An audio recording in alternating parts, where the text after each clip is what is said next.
What up, boys, and welcome back to yet another video. So in today's video, we're taking a look at another episode of my YouTube series, Why Are People Farming It? A series where I'm going through all of the dungeons and raids eventually to show you guys why people are farming said dungeon or raid. And we're talking about tips and tricks, like unique tactics and ways of doing it, and showing the most valuable items that people are after when doing the instance. So in today's video, we're going to look at the dungeon RFK. And before we do so, massive thank you for all the support on the 0 to 10 million gold guide.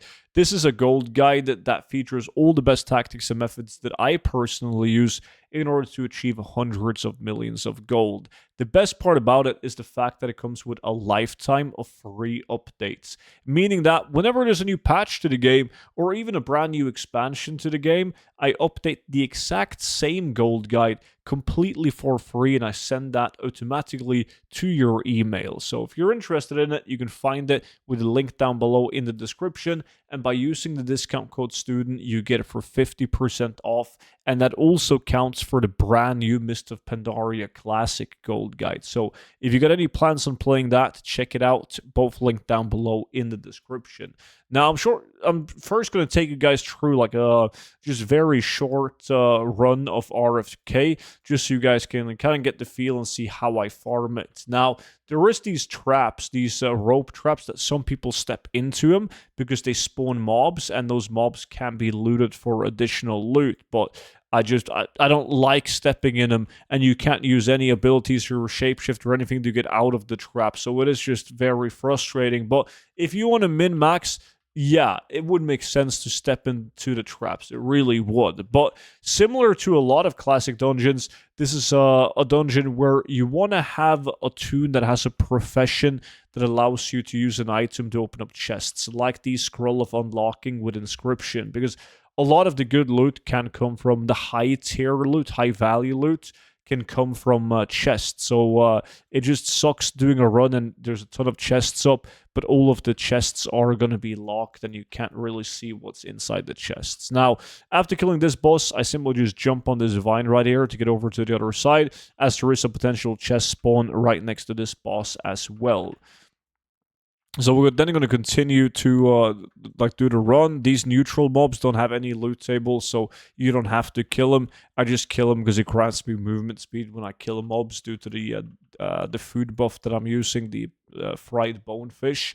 Now, after killing these two mobs, there is another potential chest spawn right here, which is not currently up. And once you walk over to these plateaus, there's also a potential chest spawn behind this behemoth mob right here. Can spawn behind this yellow crystal. But that's also not up, so we're going to continue to run. And we're already walking into the room that has the last boss. So it's a very fast and easy dungeon to do. It doesn't take a long time to do it, meaning that you don't need to have a toon with a fancy speed set like I'm using right now to be able to do 10 runs in an hour. Now, this dungeon, back when I first started running it like 10 years ago for gold, was absolutely insane because there's like this rare elite boss right here with these frogs. Now, it's stupid to call it a rare elite because this guy right here, Enormous Bullfrog, in retail WoW, he has a 100% chance of spawning. He will always be in every single run. And the cool thing about him is that he will have a 100% chance of dropping loot, like a blue BOE or the pet. So right now I got the pet. It's pretty worthless. I didn't even post these. I vendor it. But if he doesn't drop the pet, he will drop a blue BOE. And they used to be really good. Now, depending on your realm, is usually a weapon called the Black Knight or a cloth headpiece called the Holy Shroud that's of any interest from that frog. But that's not really where you make your gold. But it's nice to just fill up your auction house with some okay transmogs. So once you kill the last boss, this is where you want to go out of the dungeon, reset the dungeon, and go back in, and you're ready to go for another run. But now we're going to talk a little bit about the potential loot that you can get inside of RFK. And I always like to talk about the steady gold aspects of dungeons as well, as a lot of dungeons have like at least some source of steady gold.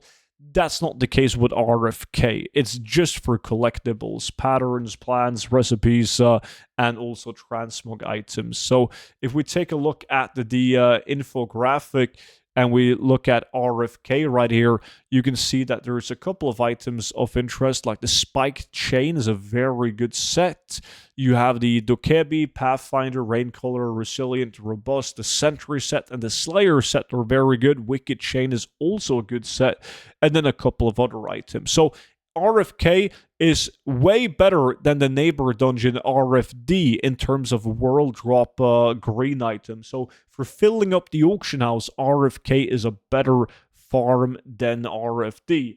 However, though, for big ticket items, RFD is going to be the bigger dungeon, because these items right here, Avengers Armor, the Holy Shroud, and the Black Knight that I mentioned, Starfaller, Pugilist Bracers, Pisons, Wolfclaw, and Plains Ring, they're like, some of them are okay. Like the weapon, the Pison's Great Sword is okay. Avengers Armor can be okay, but none of them are really, really good, sadly. And you can still have a chance at getting some of the like the patterns, like the recipe, the world drop recipes that I've mentioned in the previous videos before.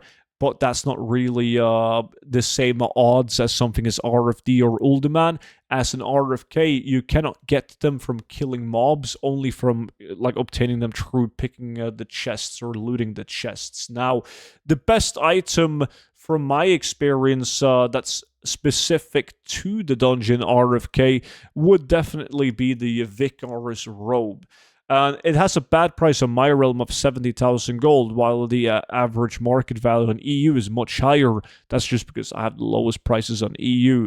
But the reason why it's such a good item is because it used to be removed from the game for like 10 years, and then it was brought back to the game in patch 10.17. So that's one of the reasons why it's so good. It's also very hard to get super low drop chance on it. But as far as RFK goes, that is pretty much it. That's like why people are farming RFK, because it is a nice dungeon to get a lot of the popular classic transmog sets from a lower level, and you still have that chance at getting some of the bigger ticket items in the dungeon as well. Like I just picked up Sword of Decay while shooting this video. That's lucky. Now this one's also an RFK drop right here, but you can see 115k market value. Shared appearances though, but it doesn't really matter as those are BOP. So this is a good weapon, but it's ruined by the fact that so many people are farming it and posting it, at least on the realm that I play on. But overall, RFK is a dungeon that I really like. I would say that I favor RFD, though. I always get the questions about the two of them, like RFK versus RFD. But like, long story short, RFK is better to fill up the auction house and get a big amount of auctions, while RFD is a better dungeon to do if you're aiming for high value transmog items. So that's pretty much it. Now, I will eventually get through every single dungeon or raid that people are farming for gold. So just make sure that you are subscribed to the YouTube channel if you want to see when those videos drop. And if you already have the gold guides and you're happy with them, you're definitely going to be happy on the VIP Discord as well.